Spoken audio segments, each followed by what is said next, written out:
জন্য আল্লাহ পাক এই মানবতাবাদী ধর্ম ইসলাম ধর্মটাকে ইন্না দীনাল্লাহিল ইসলাম, সমস্ত মানুষের অধিকার এই ধর্মে নিশ্চিত করেছেন। ধনীর অধিকার, গরিবের অধিকার, স্বামীর অধিকার, স্ত্রীর অধিকার, রাজার অধিকার, প্রজার অধিকার, সকল মানুষের অধিকার নিশ্চিত করেছেন এই ইসলামে। ইন্না দীনাল্লাহিল ইসলাম, ঠিক না ঠিক কথা বলেন? যেমন পিতামাতার অধিকার আছে না,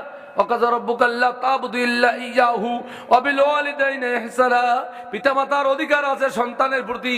আবার সন্তান যখন ছোট থাকে এই সন্তানের ভরণ পোষণ, চিকিৎসা, লেখাপড়া, দায় দায়িত্ব সব পিতামাতার উপরে। কোন পিতামাতা যদি সন্তানের দায়িত্ব পালন না করে আল্লাহর কাছে তার জবাব দেওয়া লাগবে। আবার বড় বৃদ্ধ হওয়ার পরে যদি কোনো সন্তান পিতামাতার সেবা যত্ন না করে যদি বৃদ্ধাশ্রমে পাঠায়, ওই পিতামাতার জন্য সন্তানও আল্লাহর কাছে জবাব দেওয়া লাগবে।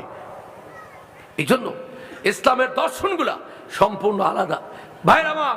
এই জন্য ইসলামের ন্যায় বিচারের ব্যাপারে দেখেন, ন্যায় বিচার, ইন্নাল্লাহ ইয়ামুরু বিল আদলি ওয়াল ইহসান। ইসলামে আল্লাহ পাক ন্যায় বিচার কথা বলছেন। আল্লাহ রাসূল জীবনে যতগুলা ন্যায় বিচার করছেন, যার কারণে সমাজটা পরিবর্তন হয়েছে। সমাজে যদি ন্যায় বিচার না থাকে তাহলে সে সমাজ টেকে না। টেকে বলেন হযরত ওমর রাদিয়াল্লাহু তাআলা ন্যায় বিচারক ছিলেন।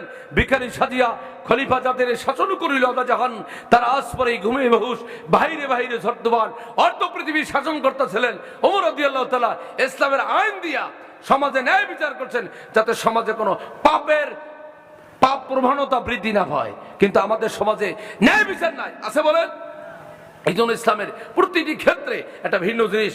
ভাইয়ের আমার, আপনি যেদিকে যাবেন ইনশাল্লাহ ইসলামের সুদর্শনটা সুন্দরভাবে আছে। স্বামী স্ত্রীর ব্যাপারে আল্লাহ পাক বলছেন ওয়া আশিরুহুন্না বিল মারুফ।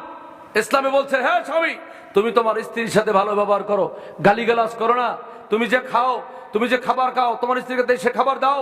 তুমি যে পোশাক পরো সেই পোশাকটা তোমার স্ত্রীকে দাও। আবার স্ত্রীকে বলছে তোমার হুন্না লিবাসুল লাকুম আনতুম লিবাসুল লাহুন্না। তার মানে স্বামী স্ত্রী একজন আরেকজনের পোশাক। অতএব তুমি স্বামীর অধিকার যেমন স্ত্রীর প্রতি আছে, স্ত্রীর প্রতি আবার স্বামীর অধিকার আছে। একজনের সাথে আল্লাহ পাক আরেকজনের সাথে এমন ভাবে আল্লাহ পাক এমন ভাবে জুড়ে দিয়েছেন যেন কারোর অধিকার ইসলামে খর্ব না হয়। বলি সুবহানাল্লাহ। ভাইরা আমার, এই ইসলামে হালাল খাদ্য খাওয়ার হুকুম দিয়েছেন। আল্লাহ রাসূল বলেন লা ইয়াদখুলুল জান্নাতা জাসাদুন গুজিয়া বিল হারাম।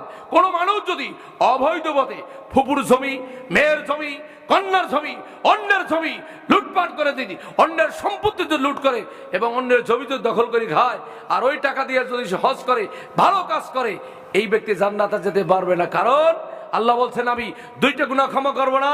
একটা হলো শিরকের গুনাহ, আর একটা হলো অন্যের সম্পদ, অন্যের হক যদি কেউ নষ্ট করে আমি তার গুনাহ ক্ষমা করবে। ভাইরা আমার, পরিশেষে এই ইসলামী দর্শনের ছোট্ট একটা ফেসবুক দিয়া একটা ঘটনা শোনাইয়া আমি আবার বক্তব্য শেষ করব। আপনি কি আমার কথা খেয়াল করে শুনতেছেন? এটা হাত তোলেন তো ইনশাআল্লাহ। নারে তাকবীর, ইন্না দীনাল্লাহিল ইসলাম। তোমাকে পরে তো সেন্স যা আবার হয়ে গেছে, সেন্স মেন্স করা লাগবে না, বসো তুমি।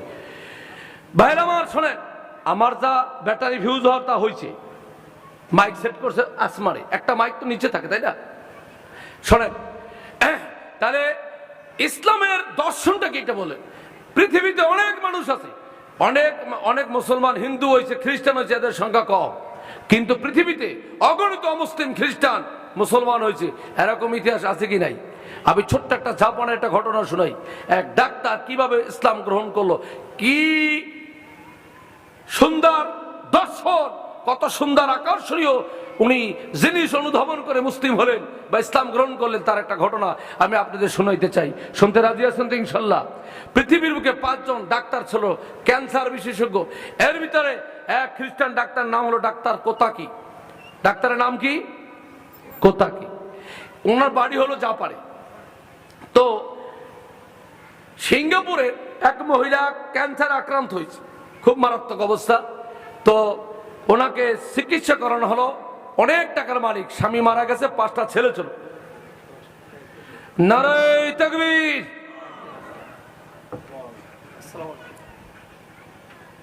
বসেন। আমি এই ছোট্ট কথাটা বলি আমার বক্তব্য শেষ করতেছি। আমার ভাই অনেক বাংলাদেশে অনেক বড় মাপের বক্তা, একটা কামেল মাদ্রাসার প্রিন্সিপাল, আলহামদুলিল্লাহ বলেন, কিন্তু মাইন্ড করবেন না। আসলে আপনাদের এখানে বক্তৃতার পরিবেশ নেই, উনি ভালো বক্তব্য দিতে পারবে না, কারণ বাসর ঘর সুন্দর করে সাজাইছেন, ভিতরে বউ নাই, আসল মালই নেই, তাহলে বাসর ঘর থাকে? লাইট, মাইক, প্যান্ডেল সুন্দর সাজাইছেন, কোনো শ্রোতা নাই, কি বক্তব্য দোকানে? যাই হোক, তারপরে যা আছে করে।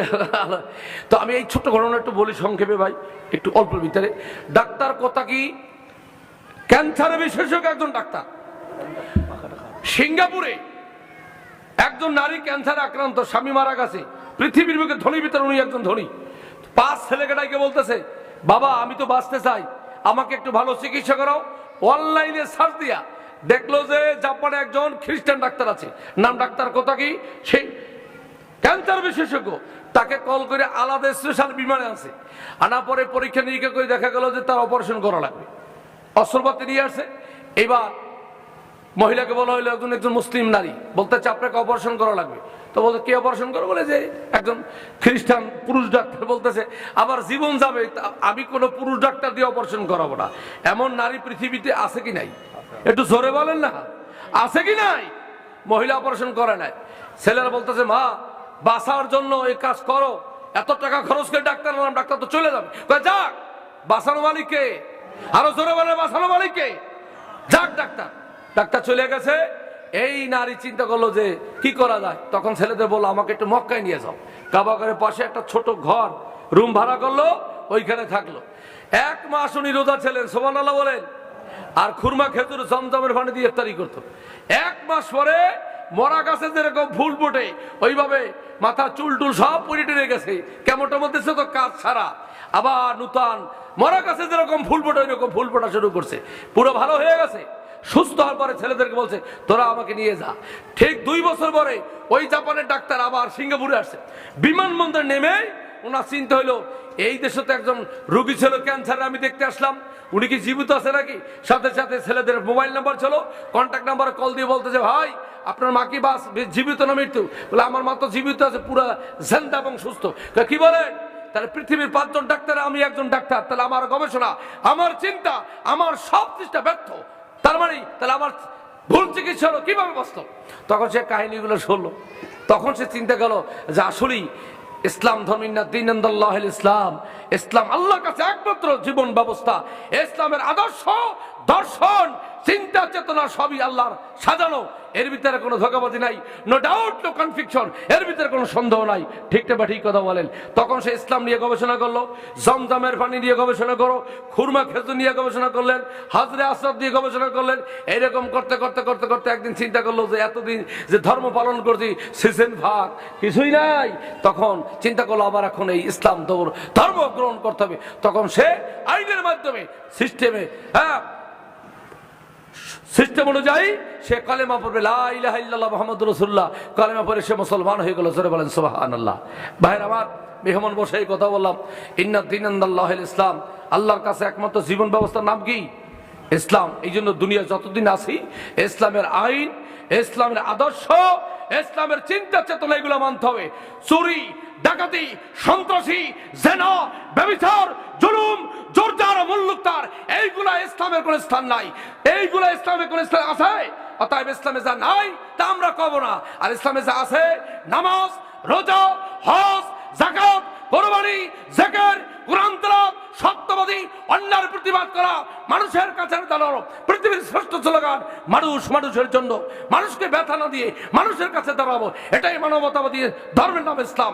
এই ইসলামটাকে লালন পালন করে কবরে মান রাব্বুকা মা দীনুকা, দ্বিতীয় প্রশ্নের জবাবটা যেন আমরা দিতে পারি। আর আল্লাহ বলছেন উদখুলু ফিস সিলমি কাফা, তুমি যখন ইসলামের ভিতরে ঢুকছো পরিপূর্ণ ঢুকো, কিছু মানবা কিছু মানবা না, এটা হবে না। আল্লাহ পাক আমাদের সবাইকে এই ইসলামের আদর্শ, ইসলাম মানে কোরআন, হাদিস, নবী, রাসূল, আল্লাহর বিধিবিধান বুঝে জীবন যাপন করার তৌফিক দান করুক। বলেন আমিন।